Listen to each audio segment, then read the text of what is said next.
May adlaw katawhan sa Dios sa Archdiocese sa Osamis sa ngalan sa atong talaharon nga Arsobispo Archbishop Martin Sarmiento Humuad uban sa mga kugpungan sa mga kaparian sa tibok lokal nga simbahan sa Osamis kini inyong amigong higala Father MJ Samonte.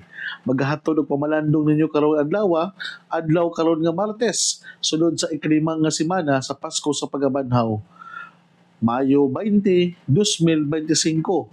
Ang ebanghelyo na atong pagabasahon og pamalandungan karon atong pagakutluon sa ebanghelyo sumala ni San Juan.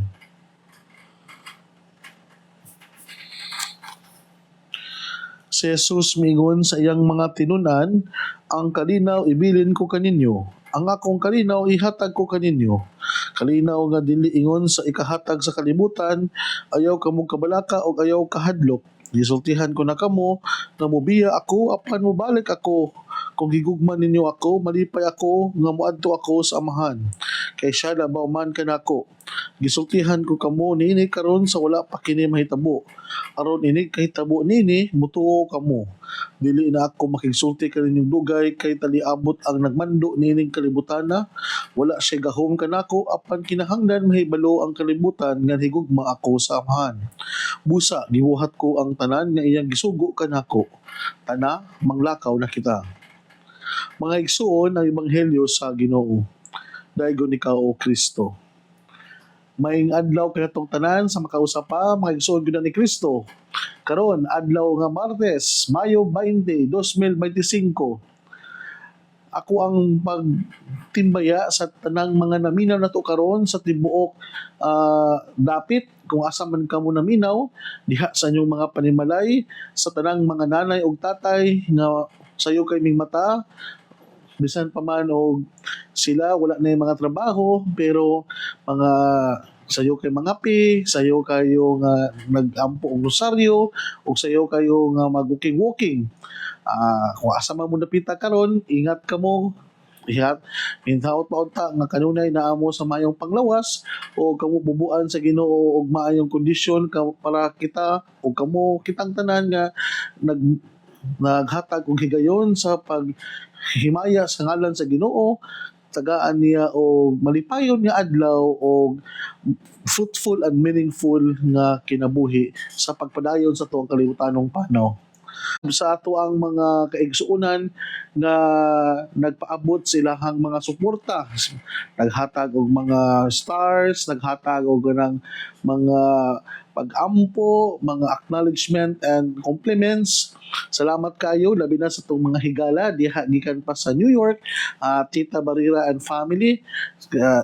Salamat kayo uban sa imong anak og ni Ate Joy og ni Kuya Jojo o sa ato ang mga nanay usab diha sa Cainta Rizal sa Sabado and Kahandig family, and most especially from San Mateo Rizal, gipanguluhan ni Ate Laila Del Mundo uban sa ato ang mga kaigsuunan og mga higala diya nga naminaw karon. Salamat kayo sa inyong makanunayang pagsuporta sa ato ang pulpito sa kahanginan ng DXDD og si Ma'am Sara Flores, Ate Bless ug sa atong mga igsuong pari diha nga naminaw karon sa Manila, Father Leo, Father Raymond, Father Rani Laruan og sa ato ang mga igsuon og si Father Mark Ferrer. O daghan salamat kayo kaninyong tanan sa inyong pagbawat kanako sa dihang naapa ko diha sa Manila.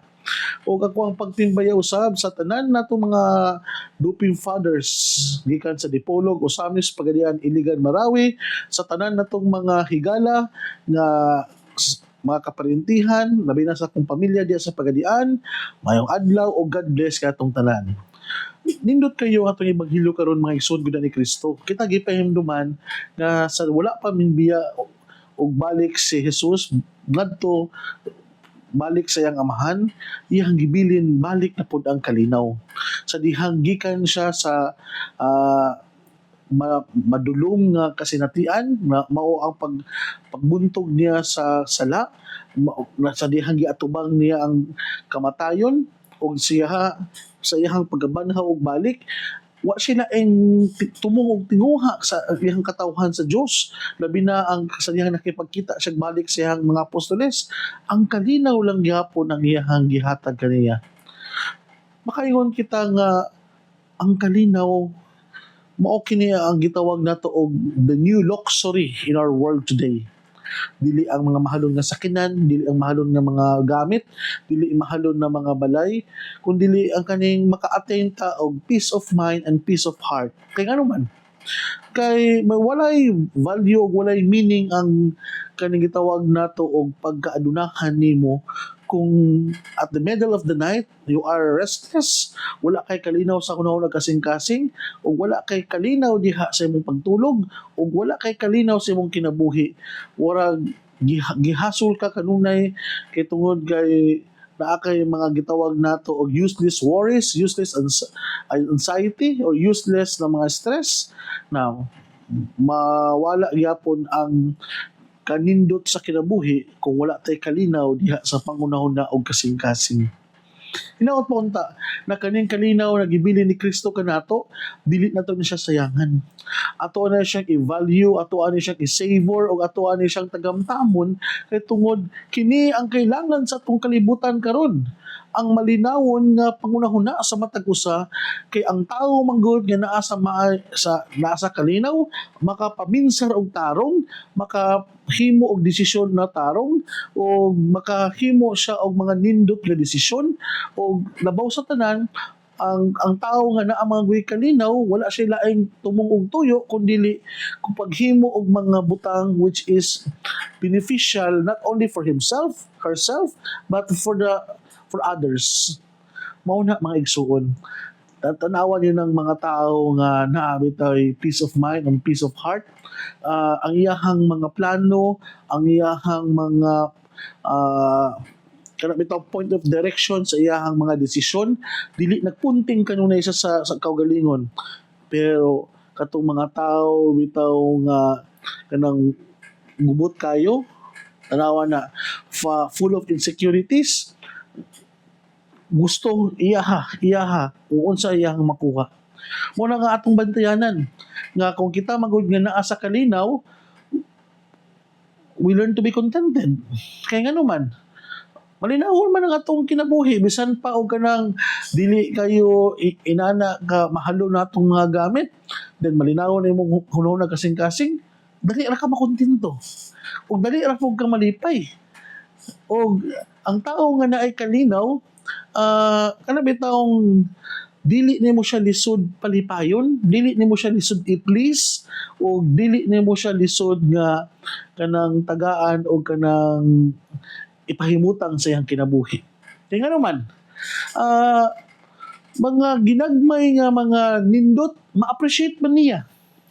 Ang mga ginagmay na mga what is positive nga nahitabo sa iyang palibot, yahamang ma-acknowledge ug ma-recognize.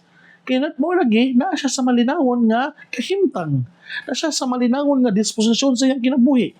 Tanawa ng mga tao nga gubot kay gunahon na og gubot kay o pangunahon na og gubot kayo kanang gidisturbo kay sa iyang kasing-kasing. Wala.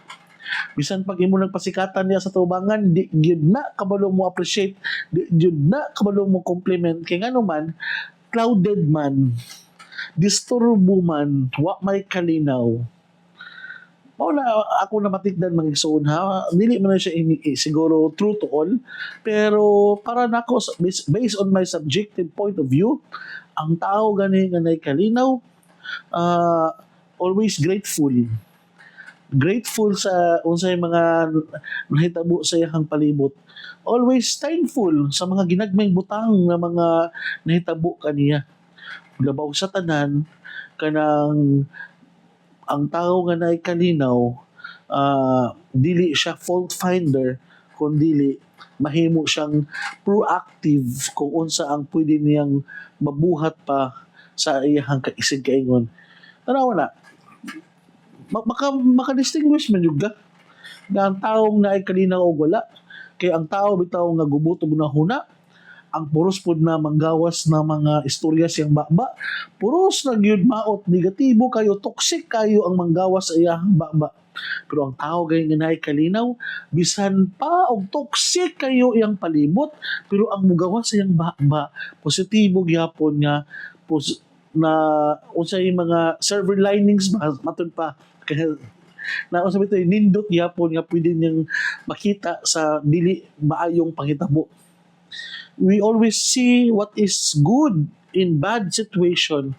We always see the positive side despite of the chaotic situation. And we always to be proactive instead of being reactive sa mga dili maayong mga gipangsulti against kanato. Kitungod lagi nga naatay kalinaw, mao na ang nahitabo sa taong nay kalinaw. Dili siya dali masuko, dili siya masukon, dili siya insecure, og labaw sa tanan malipayon nga tao. Mao na ang mga igsoon.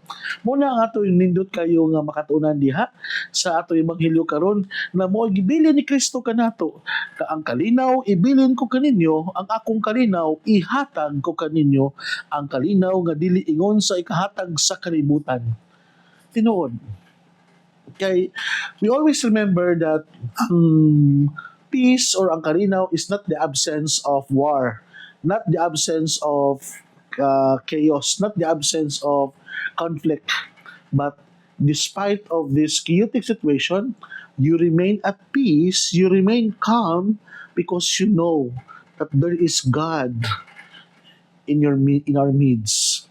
Kaya bitawng kabalukang ang tanan nga lisang na, ang tanan nga gubot na, pero ikaw nagpabiling kalmado, nagpabiling at peace because you know nga God is in control of everything. Because you know that kaning tanan mga nahitabo sa tong palibot, ang Diyos lamang ang mas labang nasayod kung unsa ang iyang gustong mahitabo sa tuang kinabuhi. Sa tupadi ay nga bisan pa og kanang dili na nato kontrolado ang maong mga panghitabo sa palibot, nagpabilin tag kalmado o at pista kay ang dili makontrol sa tao kaya mang kontrolon sa Dios. Ang imposible sa tao pwede mang mahimong posible sa Dios. Mao na nga naatay peace of mind, peace of heart. Kung kana naatay lalom nga pagtuo nga kini kayang buhaton sa Ginoo. Mao na mga igsoon ni Kristo nga ang tao yun nga naay lalom nga pagtuo sa Ginoo bisan pa og nakita niya nga hopeless na kayo ang maong mga sitwasyon, mahimo siyang hopeful kay tungod kay wala man siya ning salig sa iyang tawhanon na kapasidad, ning sandig man siya sa Dios nga maoy muhatag niya og paglaom bisan pa sa mga wala na paglaom nga sitwasyon. Nana mga igsoon ni Kristo. Muna nakanindot diya kung ang ikaw bitaw na kay lalom nga pagtuo, na kay kanang lalom nga pag self-reliance in God, mao na nga makaingon jud ka nga kaning tanan na ato ang mga pagpaningkamot, kaning tanan na ato ang mga effort na kung dili man gani na siya ingon mahimong epektibo, dili ka angay mabala ka. Kani ito imong mga gipagbuhat nga nindot then dili bitaw ma-acknowledge, dili bitaw ma-recognize sa uban, or dili ka mahimo successful diya sa imong mga gipangbuhat, makaingon ka nga subiit kay ngano man wala man nato ni siya gibuhat para lang to worship and glorify ourselves, but we are doing this one to worship and glorify God who our Lord and Master.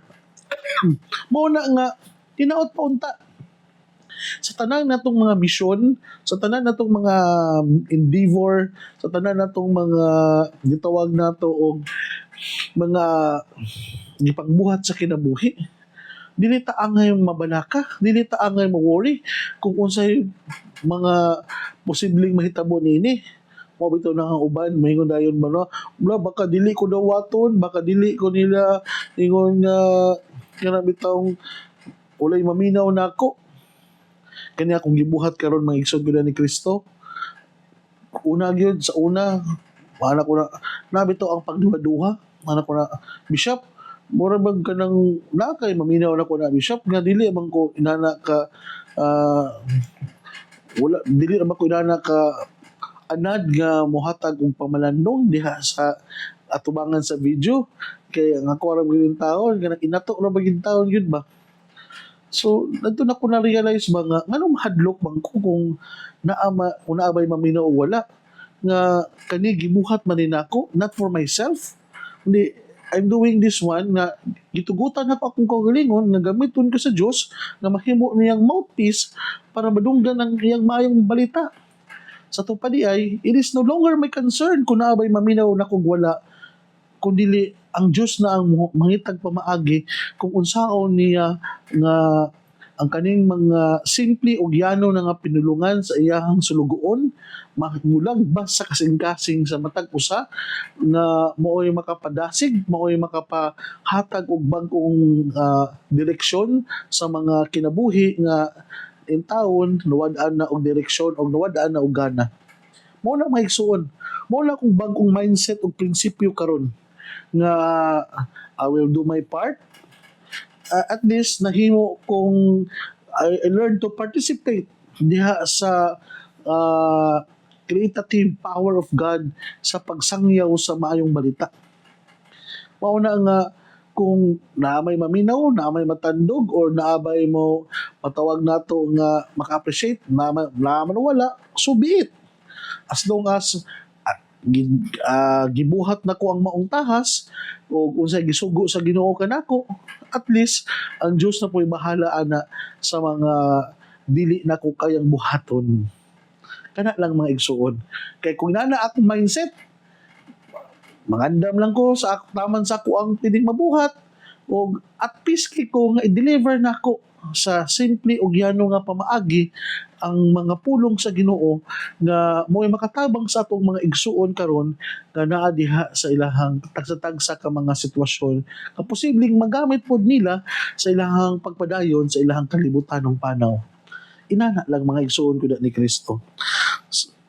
So hinaot pa unta nga kaning tanan na ato ang mga nadunggan diha sa pagpamalandong sa ato ang mga igsuong kaparian, labi na sa atong mahal na arsobispo, despite sa amo ang mga limitasyon o mga kakulangon, dili ninyo lantahon ang unsa man among mga tawhanon nakakulang, kundi ang pulong sa Dios na mooy maghatag kanato og what we call point of inspiration na magamit nato sa atong adlaw-adlaw nga panginabuhi. Mga igsuon, dako kayo na inyong katabang na you learn to feedback, you learn to comment diha sa private message, diha sa comment section kung unsa po nang angay namo nga ipalambo pa o unsa po nang amo ang mga nindot na nga nabuhat na, because human as we are, nga nindot po diha naapoy mga ginagmay nga assessment how to improve and how to mas mapanindot magyud ang ato ang pagpalapnag sa maayong balita diya sa pulpito sa kanginan diya sa DXDD. Salamat kayo sa kahigayunan na ako gitagaan o kanang dakong pagsalig sa atong mahal na arsobispo sa nako islat kay nani bisan pa man sa kabisi din sa katedral, pero malipayon kay ko na ako nakig-ambit din sa pagsangyaw sa mga balita diha sa kahanginan, labi na ang kaniadto ang paghatag og daily reflection every Tuesday and Thursday sa kanang adlaw. Salamat kay Archbishop sa imong pagsalig kanako og tungod niya na maningkamot jud ko nga makahatag jud pamalandong every Tuesday and Thursday. Og salamat usab sa tanang mga kaigsuonan nato diha sa Mars MC Hospital nga makanunayon kamo nga naghatag og suporta sa ato ang kapilya. Natay mag-ong tabernakulo, salamat kayo. Natay nindot kayo ng mga candle stand, salamat po kayo sa nursing department. Salamat po kayo sa ato ang bagong mga liturgical books, bagong misal, bagong ebanghelaryo, bagong leksyonaryo. Salamat kayo sa mga nag-sponsor. Salamat kayo sa nindot kinit ng GBL sound system. Dapat yung duha ka nindot ka microphone. Salamat kayo, nindot kayo, dili na kayo mangusog sa pag-istorya kay nindot kayo itong sound system. O in connection with that, naatay nindot mo nga bagong microphone stand na nag-donate sa to ang mga anonymous. Pagka nindot kayo, nahapon tayo mga umaabot na gitawag na to og mga picture na naka-frame na picture sa bagong Santo Papa ni Cardinal sa ato ang kuan Archbishop na si Charles Brown, Archbishop Martin o sa inyong sulugoon na chaplain sa Mars MC. Nindot kay no nga pagpanawagan nako nga mao ni usa sa mga na indicator na kaning kapilya dili na siya kapilya basin kinsa lang kapilya kini sa Romano Katoliko nga simbahan. So mo to nga willing man pud mo nga mosuporta, nindot kayo nga inyong mainiton kayo nga pagsuporta diha sa tong kapilya sa Mars MC. O mao na nga mahinahinay lang ta, hinahinay lang ta na padayon po to nga nay moabot daw na kabinet, dayon ilisdan po na to ang ato ang altar table para yun na mahanay na siya, then i-elevate gamay ang atong altar. Mao na nga salamat kayo no nga sa inyong pagtugon nga bisan sa hinahinay nga mga plano kamo maabtikon kayo ang quick response ang inyong gihatag kanako nga ako usab maningkamot nga matugunan nako ang ako mga responsibilidad diha sa atong hospital isip inyong hospital chaplain na bisan pa man og sa kabisin dili lagi sa katedral na ato gyapon tagaan og igong panahon og suporta kung naay mga mo request nato diha sa hospital og dihog labi na sa tong mga igsuong masakiton. So mga igsoon gyud ni Kristo, dili na nakukutob, ayaw kamong kalimot na ang pulong sa Dios angay gayud nga pamation, pamalandungan o paningkamutan nga mapuy-an. Bulahan ang tawo nga naningkamot pagpuyo sa pulong ni Jesus, sama siya sa kahoy, nagitanom daplin sa sapa, kansang ang dahon dili gayud malaya. Og timpo sa ting bunga, buhatag siyag maayong mga bunga.